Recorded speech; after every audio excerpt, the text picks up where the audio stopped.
Me voy a charlar con Pilar. Es un gustazo. Muy bien. Pilar, ¿cómo estás? Muy bien. Gracias por venir. Un gusto tenerte. Todo el mundo me habla de ti, o sea que... Mal. Todo el mundo mal. Mal. ¿Cómo andás? Para nada, en absoluto. Muy bien. Empiezo preguntándote, bueno, leí que entre las cosas, además vamos a hablar de tu libro, de este último libro. Esta es una novela. Tenés ensayos, claro, tenés ensayos, Sí. tenés trabajo periodístico, pero esta es una novela. Sí. Vamos a hablar porque con una novela se puede contar mucho más muchas veces que con un Sí, ensayo. esto además es de una revolución que se produjo en Barcelona. Semana trágica. La Semana Trágica. 1909. Sí. Me puse a entender el tema de qué se trataba, ahora me voy a meter justamente, No. que es, mandan a los hijos de los obreros al frente de Marruecos. Sí, exactamente. Ahora te voy a preguntar eso, pero pará. ¿Sos filóloga? Sí. ¿La filología qué estudia? ¿Los textos? ¿Estudia libros? No, yo hice filología fundamentalmente literatura porque era lo que me gustaba. Me gustaba la crítica literaria, me gustaba el mundo literario, no solo como escritora, que en ese momento evidentemente no había ni empezado, sino realmente todo lo que tiene que ver no tanto con la lengua, sino con la literatura. Lo que ocurre es que también tenía una filiación permanente con el periodismo, estaba en esas dos aguas, ¿no? Y en realidad hice filología, pero empecé inmediatamente a trabajar en periodismo. Es decir, nada más salir escribía en El País, acabada la carrera, ya me metí en televisión y en realidad la vida periodística ha sido mucho más activa e importante que la vida literaria. De filóloga. Sí. Bueno. Tengo mucho tiempo para charlar contigo, entonces Bien. empiezo por algunas cuestiones que me interesan básicamente hablar. En estos momentos soy una calabaza, ¿eh? No. Tengo un jet lag brutal. Me imagino. Son como las 4 de la mañana. O más tarde, son las 5 de la mañana para vos. Definime, nosotros en Argentina entre las cosas que discutimos hoy muy bien es qué es ser de izquierda o qué es ser de derecha. ¿Y consiguen saberlo? Bueno, eso te quería preguntar. ¿Es una categoría perimida hoy hablar de qué es ser de izquierda? La izquierda en sí. O sea, ¿es anacrónico preguntar esto? Eso son dos formas de etiquetar que en general no son útiles. ¿Por qué no son útiles? Porque están sobrecargadas de simbolismos falsos. ¿De simbolismos falsos? Falsos. Por ejemplo, uno da por hecho que el mundo se divide entre los conservadores y los progresistas. Los conservadores defienden a los ricos, están en contra de los pobres y además quieren conservar prácticamente, digamos, el status quo. ¿Eso es relato? Eso es un relato falso, pero es el relato. Y el progresismo quiere el progreso social, la justicia social, se preocupa de los pobres, bla, bla, bla, bla. Muy bonito, el mundo dividido entre conservadores y progresistas. ¿Eso ha sido siempre así? Ha sido siempre así y en general muy a menudo ha sido siempre así de falso. Bueno, para, me encanta charlar contigo. Escúchame, ¿quién instaló ese relato? Bueno, el relato se instala por la fuerza de los argumentos, por los movimientos sociales. Es decir, nacemos en unas épocas, las grandes ideologías que querían cambiar el mundo, ciertamente las ideologías de izquierda y progresistas eran más sensibles a los movimientos sindicales, a los derechos laborales, a los derechos de la mujer, los derechos civiles. Es cierto que hay un progresismo que intenta cambiar el mundo para bien, y además lo consigue en cierto sentido, y en cambio hay un conservadurismo que no quiere tocar determinados privilegios. Esto es real en el inicio, pero se ha pervertido tanto esa división a lo largo del tiempo que hoy ya no sabemos muy bien dónde estamos. Por ejemplo, yo te diría que lo que nos están viendo del otro lado, de este lado, muchos lo ponen a Macri. Sí, seguramente. Y de este lado muchos lo ponen a Maduro, a Lula, a Néstor y a Cristina. Bien. Entonces se me pone difusa la mezcla. Entonces mi pregunta es, ¿cuál es más reaccionario? Frená, pregúntamelo de nuevo, a ver. ¿Quién es más reaccionario, Maduro o Macri? ¿Qué es ser reaccionario? Reaccionario es estar en contra de las libertades, estar en contra del Estado de Derecho tal como lo entendemos, de la democracia liberal como la entendemos. Maduro. Infinitamente más. ¿Quién es más reaccionario, Cristina Kirchner o Macri? Mi tesis, Cristina Kirchner. Dale, pensalo primero. Lo pensé muchísimo, lo tengo muy claro. No hay nada más reaccionario que el populismo. No hay nada más reaccionario que la demagogia. No hay nada más reaccionario que la corrupción sistémica. Y no hay nada más reaccionario que la destrucción de la independencia judicial. Todo esto lo hizo Cristina Kirchner. Macri no sé qué va a hacer, habrá hecho cosas bien, a partir de ahora puede que se equivoque mucho. Si se equivoca hay que darle. Pero de momento yo sé lo que ha hecho el kirchnerismo y me parece el manual entero del reaccionarismo, de la concepción más contraria a las libertades que yo puedo concebir. ¿Qué te cuento de Maduro?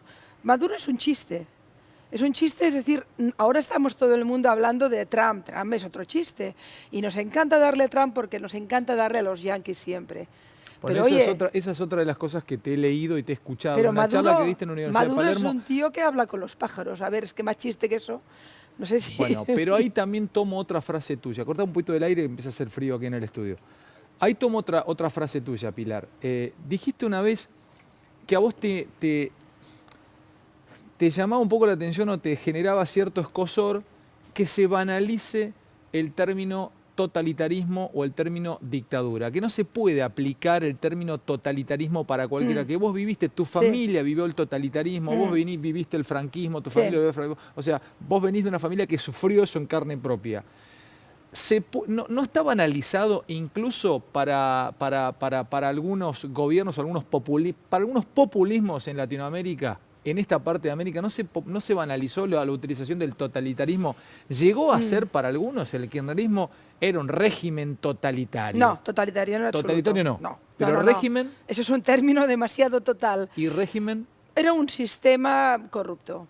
Y los sistemas corruptos pueden derivar en autarquías, pueden derivar en erosión muy severa del Estado de Derecho y pueden derivar, evidentemente, al final de todo, en un proceso totalitario si se produjera. Yo el término totalitario, ciertamente me leíste bien, lo utilizo poco. Totalitarismo fue el nazismo, totalitarismo fue el estalinismo, totalitarismo es el yihadismo islámico. ¿Venezuela? Venezuela es, desde mi punto de vista, un sistema reaccionario que tiende también hacia la destrucción de la democracia. En realidad es una permanente bomba de tiempo contra la propia democracia usando la democracia. ¿Cuba? Cuba es una dictadura. Sin ninguna duda, Cuba es una dictadura de izquierdas, pero vivimos en un mundo tan extraño que si tú eres un dictador de derechas, eres un dictador, pero si eres un dictador de izquierdas, eres un libertador. Cuba, muy buena eso. Cuba es un régimen que ha reprimido, que ha destruido las libertades fundamentales, que además ha matado gente. ¿Ahí aplicás el término que conlleva sobre sus espaldas la izquierda, que es el buenismo? El buenismo es otro concepto. El buenismo es aquello que aplica la izquierda ante determinados procesos que le resultan políticamente correctos y no quiere tocar. Repetímelo, a ver cómo es eso. Te pongo el ejemplo, que yo lo aplico fundamentalmente a esto. Hay un buenismo con el Islam. Hay un buenismo con el Islam. ¿Significa eso que el Islam como concepto global es malo? En absoluto. Ni lo es malo una religión, ni una cultura, ni una tradición. Lo que es malo es el uso de una religión, una cultura y una tradición para matar gente, para imponer dictaduras o para radicalizar y fanatizar. Eso es lo malo. Lo malo no es la religión, es la ideología. ¿Qué ocurre? Cuando criticamos a algunos, y eso ocurre mucho en Europa, cuando levantamos la voz diciendo, cuidado, aquí hay un problema con el islamismo radical muy grave, uy, no se puede tocar porque la sociedad multicultural no se puede meter con el Islam. Oigan ustedes, cuando ha habido momentos en que otras hegemonías religiosas han defendido dictaduras, las hemos machacado, ¿por qué no con el Islam? Se aplica un buenismo a eso. No, eso no. Como se aplicaba un buenismo con el estalinismo, como se aplicaba un buenismo con los gulags de Siberia, que no existían poquito. Eso, eran medio gulags. ¿Siempre se aplica buenismo con la izquierda? Sí, es la izquierda la que aplica el buenismo. También es posible que la derecha lo aplique hacia el fascismo. Es decir, puedes encontrarte con sectores de la derecha que aplican un cierto buenismo con la extrema derecha. Todo el mundo sus extremos, pero tú empezaste preguntándome si había división entre derecha e izquierda. Bien, yo te hago la pregunta al revés, o si me permites, Dale. te repregunto. ¿Yo qué soy? ¿De izquierdas o de derechas? ¿Tienes idea? Por lo poco que me habrás leído. ¿Dónde estoy? Estoy confundido con vos. ¡Qué bien! Yo creo que no tenés un lugar cómodo. O sea, vas constantemente... No voy. Estoy. No, yo no voy a ningún lugar. Yo estoy en medio de la plaza pública con una tiendecita viendo cómo llueve y haciéndome preguntas. Intento ser una libre pensadora. En algunos postulados, derechos civiles, derechos gays, aborto, etcétera, etcétera, soy claramente de izquierdas. Soy lo que clásicamente llamaríamos a alguien de izquierdas. Luego tengo una posición con Israel distinta a la izquierda. Uy, esta no es de izquierdas. Luego tengo una posición distinta con el tema norteamericano. Uy, esta no es de izquierdas, de derechas. Pero la derecha tampoco no me reconoce. Pero es muy incómoda la gente como vos. Porque el pensamiento, lo libre... No, porque en realidad... uno busca automáticamente categorizar. Me es más cómodo categorizar. Yo a Sí, través de la pero es categorización me menos ubico libre. dónde estás. Pero es menos libre. Repetime, ¿es menos libre? Eres menos libre en el momento que necesitas estigmas y pancartas y caricaturas o categorías para entender a la gente. ¿Por qué no entiendes sencillamente que soy alguien que se hace preguntas? ¿Y por qué necesitas tener todas las respuestas? Hazte preguntas. Hemos perdido el arte de preguntarnos, pero tenemos respuesta para todo. Hay quien dice que un pensamiento libre es un lugar oscuro, inhóspito y solitario.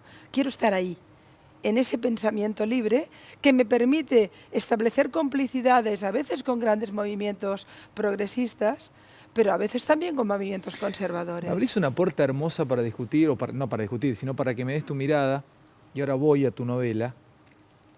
Hablabas de relato, constantemente aparece la palabra relato en tus ensayos y en tus charlas. Sí. Desde bueno, te he escuchado desde una charla TED hasta charlas en universidades, como lo diste hace unos años en la Universidad de Palermo, y en entrevistas. Justamente estoy leyendo un libro que terminé hace unos días, se llama El poder del relato, de Eric Selvin, que es un sociólogo norteamericano, y el tipo en el libro defiende el relato. Dice que el relato siempre ha sido desconsiderado al lado de la historia, y que el relato hay que tomarlo en serio. Sí. Vos también sostenés, y acá quiero ir, que en Latinoamérica el relato en los últimos años había sido cooptado por el eje bolivariano. Absolutamente. Y que ese relato o ese lugar está vacío y que Macri tiene la posibilidad de quedarse con ese relato. Sí, sí, a ver, sí. dame una explicación a eso. Yo he tenido la ocasión de decírselo incluso a él mismo. A Macri. Sí, sí, sí. Yo creo, te lo explico rápido. Como tú bien decías hace un momento, los seres humanos somos fundamentalmente gente desconcertada, asustada, en permanente situación de crisis, que necesitamos categorías, etiquetas, estar seguros. Ah, este es de los míos, no es de los míos. Las ideas son fijas, las respuestas son claras, las consignas están muy bien especificadas. En este mundo de desconciertos, alguien tiene que conseguir que haya un relato hegemónico que ayude a tranquilizar los espíritus y también un poco la política. ¿Siempre aparece alguien que tiene ese relato? ¿O que se No. queda con ese relato? No, pero como mínimo es importante que haya algún pensamiento hegemónico que positivice el pensamiento global, ¿no? Bueno, en Latinoamérica, ¿quién lo tuvo? ¿A qué le llamas eje bolivariano? El eje bolivariano fundamentalmente es el fenómeno que nace con el chavismo y luego ya hacia Ecuador y hacia Bolivia y finalmente hacia Argentina se convierte en un relato importante latinoamericano. Lo que ocurre es que era un camino hacia atrás, es decir, era realmente el cangrejo yendo hacia atrás con un discurso populista barato, y claramente fascisante, con una... ¿Fascisante? Sí, claramente, yo creo. A ver, por ejemplo, ¿qué contenía ese relato que impuso Es el el eje bolivariano? Es el relato del populismo que levanta banderas de libertades y luego te prohíbe periódicos y te los cierra y persigue a la oposición. Que le da, es el relato... Bueno, pero ese relato decía, por ejemplo, que ellos empoderaron a los oprimidos. No es cierto. Los oprimidos están haciendo colas para conseguir leche en un país que tiene petróleo y riqueza. Esa es la mentira, eso es lo fascista. Puede ser de derechas o de izquierdas. Lo que yo me niego en redondo es que haya una extrema derecha muy mala y no haya una extrema izquierda muy mala y muy equivocada.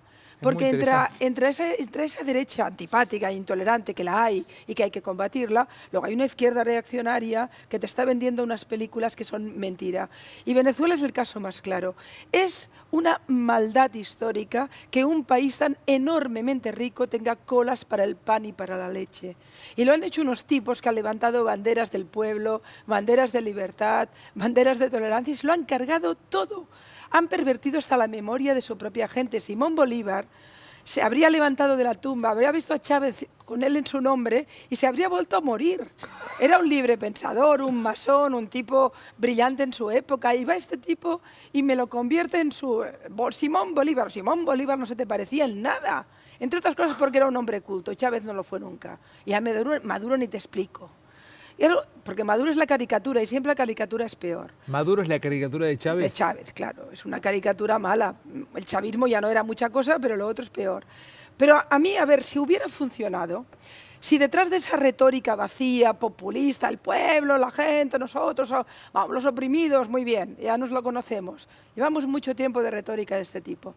Pero si detrás de ello hay un país saneado, que funciona, no hay una corrección sistémica, la riqueza enorme está repartida. Dices, oye, cuidado, mucha retórica, pero esto está funcionando. Te lo tomo. O sea, el fin justificó el medio. No, la retórica se la perdoné. No es que el fin no lo justifica, pero la retórica, bueno, mira, tú di lo que quieras, pero en realidad te has funcionado. Pero ni eso funcionó. Pero lo que tienes es un país destrozado, miserable, con bolsas de pobreza extremas que Venezuela no tiene por qué permitirse, con la libertad de expresión destrozada, con miedo en el mundo empresarial y en las clases medias y con la oposición amordazada. Entonces, ¿dónde está? Y todo en nombre de la libertad. Y ese relato que se perdió, ese relato de Latinoamérica que está vacío, ¿podría tomarlo en este caso Argentina? Solo lo puede tomar Argentina. Repetime eso. Ahí sale mi parte argentina. No, pero, ahí me agrandé. Sí, pero no te Solo lo puede tomar Argentina. Pero no te lo digo por hacer la pelota, porque lo diría también en Brasil o en Chile. ¿Por qué solo lo puede tomar? ¿Por qué Argentina? A ver, déjame explicarlo bien, porque quisiera no equivocarme, al menos en mi percepción.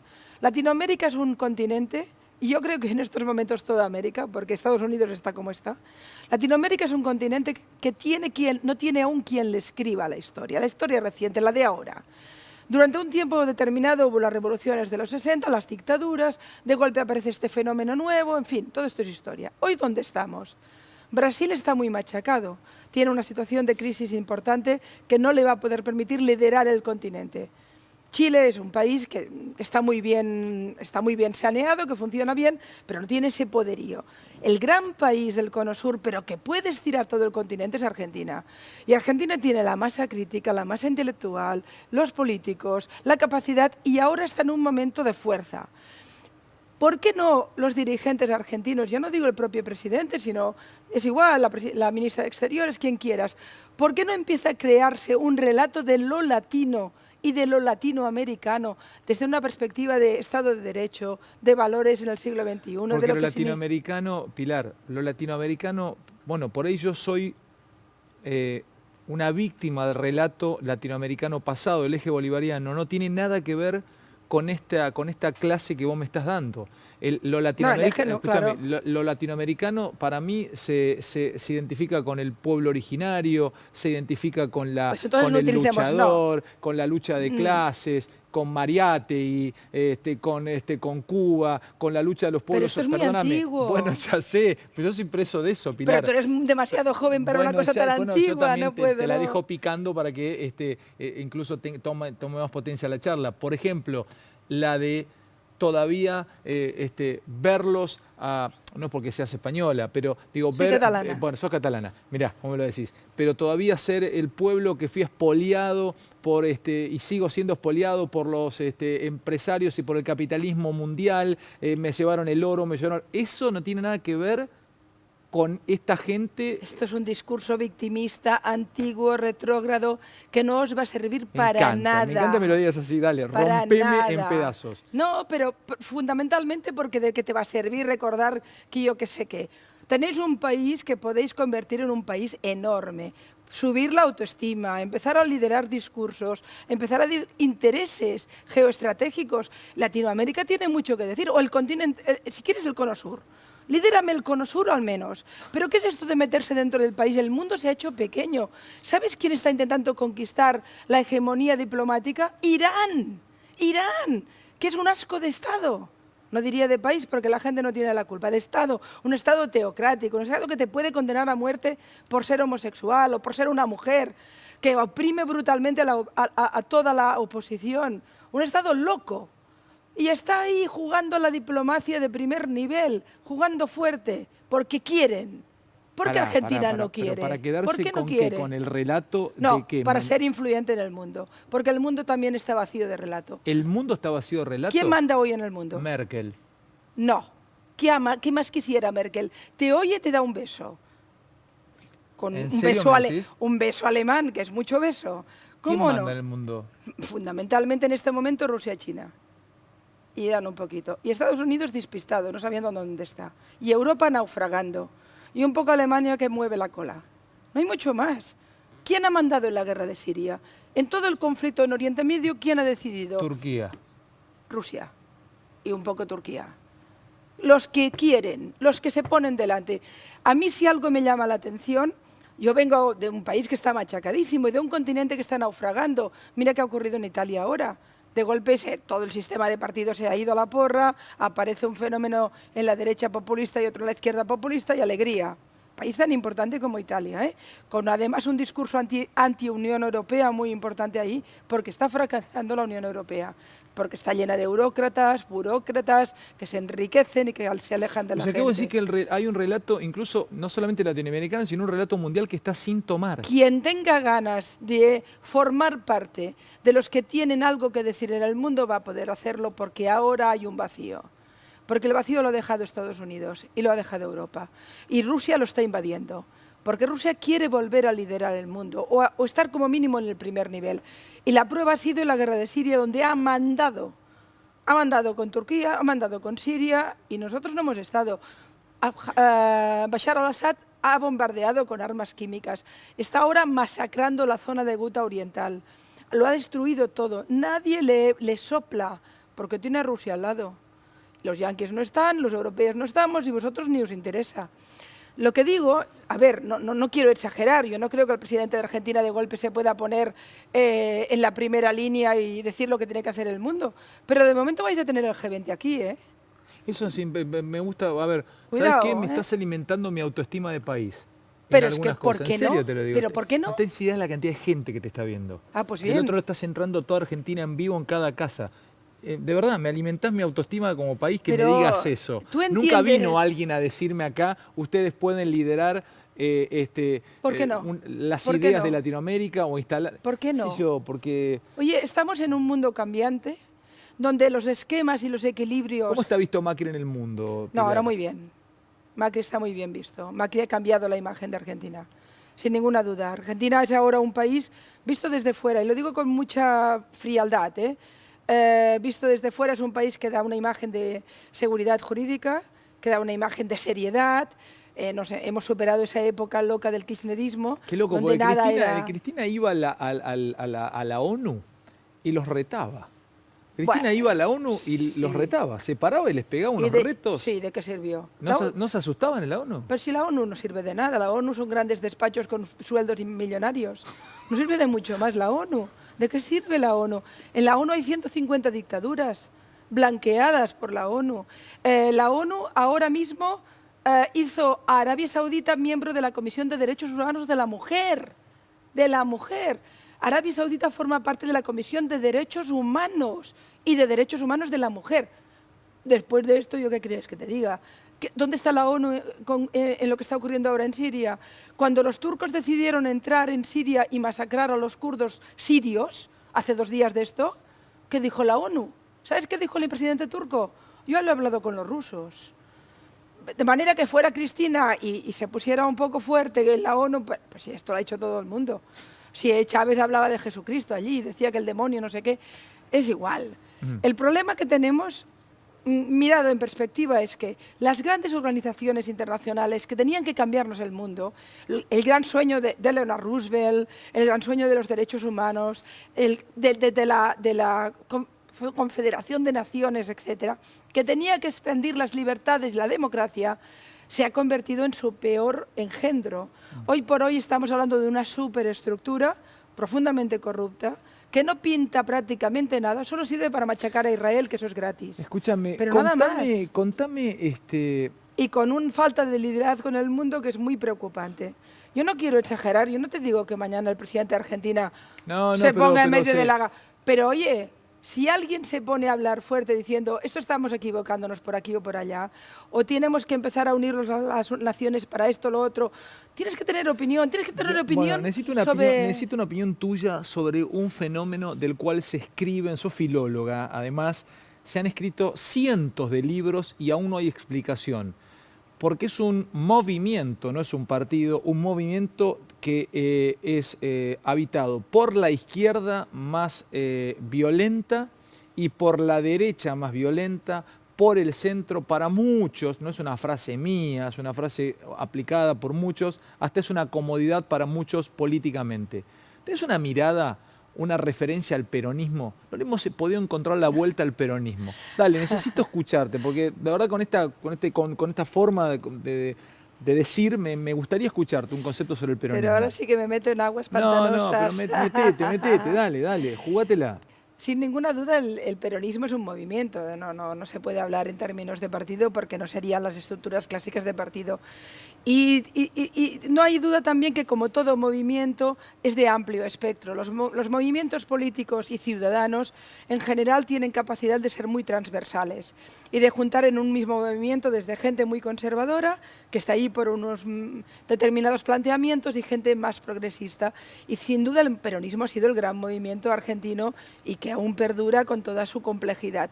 Desde mi punto de vista, sin meterme mucho en un barro que no conozco suficientemente bien, y por tanto yo me complico la vida donde me piso más seria, más fuerte. Pero yo creo que el peronismo también forma parte de un anclaje antiguo que, si no se reinventa a sí mismo, va a quedar obsoleto muy deprisa. Parece mentira, porque Argentina sin el peronismo parece que no es nada, ¿no? No es verdad. Argentina está cambiando muy deprisa. Dentro de 4 días vamos a tener un lío con la financiación de los bitcoins y a lo mejor los bancos van a ser otra cosa. El sistema de partidos como lo conocemos en Europa está fracasando. El eje, como hablábamos hace un momento, de los equilibrios mundiales está variando, todo está cambiando muy rápido. ¿No va a cambiar el peronismo? ¿No va a cambiar la sociedad argentina? Es lo único en el mundo. Esto y Corea del Norte no van a cambiar. Yo creo que no. Y por tanto, y fíjate que la prueba es que el fenómeno Macri, que también es un movimiento, el fenómeno Macri es un fenómeno en este sentido nuevo.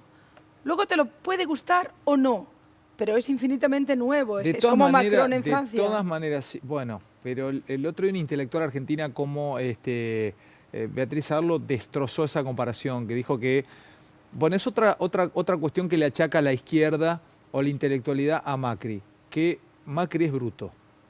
El kirchnerista te dice, mira el bruto. ¿Bruto qué significa? Bruto, mal formado intelectualmente, lo atacan por ese lado.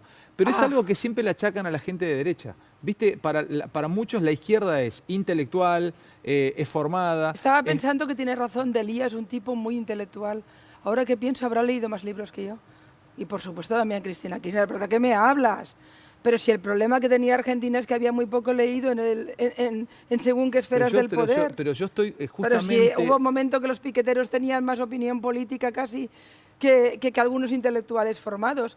Mira, hay una cantidad de tópicos o de barbaridades que se lanzan a la cabeza. Otra cosa instalada, es esa. Pero es ingeniero Macri. A eso voy. Yo derrumbo esa hipótesis aplicada automáticamente por mucha gente de izquierda en Argentina. Este gobierno es un gobierno de bruto, de gente que lo único que hizo es hacer plata, no tienen la formación. Y lo dicen los que estaban en el gobierno anteriormente, que por supuesto no hicieron ninguna plata ni no tuvieron ningún problema de corrupción.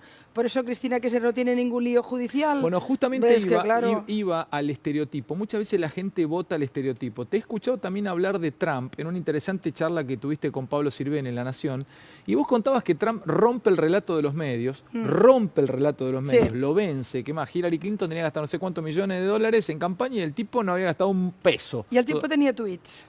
Y el tipo o se pone a investigar o conoce en profundidad a quién va a votar. Y ahí va también ligada otra pregunta. ¿Cuánto definimos los medios de comunicación típicos o clásicos? Como de pronto es TV, estás en vivo, en un momento. Yo creo que sigue siendo tremendamente influyente un medio como este, que es televisivo. No, yo creo que esto no tiene nada de antiguo, para nada, y menos el estilo tuyo, que es un estilo muy actual y muy del siglo XXI. Pero además estoy convencida que entran tweets, que tienes una capacidad en las redes sociales importante. Vamos a ver ahora seguramente serás tendencia, seguramente. Bueno, no sé. Pero cuéntame esto de los estereotipos. Pero es evidente que estamos también el mundo de la comunicación está cambiando muy deprisa. Yo explicaba el otro día, creo que en Rosario, cómo Messi, cuando tiene una campaña de desprestigio importante a raíz de una investigación tributaria por parte de España, la forma de combatirlo de los medios, de su agencia de comunicación, es con tweets de él. Es decir, ¿qué vence a un titular de un periódico importante? Un tuit de Messi, que tiene más fuerza que ese titular de prensa, que va a ser más leído, más retuiteado por todo el mundo, con más proyección, más comentado en los programas de televisión, etc. El tuit de Messi. Es decir, todo esto ha cambiado. Ya sos tendencia, estás entre las 6 palabras más, o por lo menos de estos trending topics, estás quinta en Argentina. A ver, pero eso es Pilar mérito Robles. tuyo, no mío. No, tuyo. Has dado una nota, has dado una... Quiero Eso hablar un poquito de tu tuyo. novela. Antes me decías, hace un momento, me hablabas de eso del bruto de Macri. Cuando alguien en ti necesita desprestigiar o necesita minusvalorar a su adversario, está perdido. Nunca un adversario es poco. Es decir, Macri es un tipo importante. Y sin ninguna duda Cristina Kirchner también. Y por eso uno y otro se han medido las fuerzas. Cuando tú consideras que tu enemigo, tu adversario político, es peor a ti o es un desgraciado, empiezas a perder. Es uno de los ataques típicos del kirchnerismo hacia Macri y hacia su gente, que no son formados intelectualmente. Bueno, aparte de ser una cierta prepotencia, entonces, francamente fea en una democracia donde el adversario tiene un papel, más allá de esto es que además, te repito, algunos de los personajes importantes del kirchnerismo también eran, ¿cómo dices? ¿Brutos? Se les llama brutos, sí, bueno. brutos y dame un segundito, Pilar, que es impresionante. Y lo de Trump, perdona que no pudimos hablar. Pero... 1:20 de la mañana, llevo 30 minutos hablando con Pilar. O sea, a las 6 de la mañana. 6 de la mañana para vos. Bueno, es una de las... Ha generado un revuelo, Pilar, en Argentina. Voy a hablar después del corte ya para despedirnos de este su último libro, que es una novela, Rosa de ceniza. Habla de lo que ellos le llaman en Cataluña la Semana Trágica en 1909.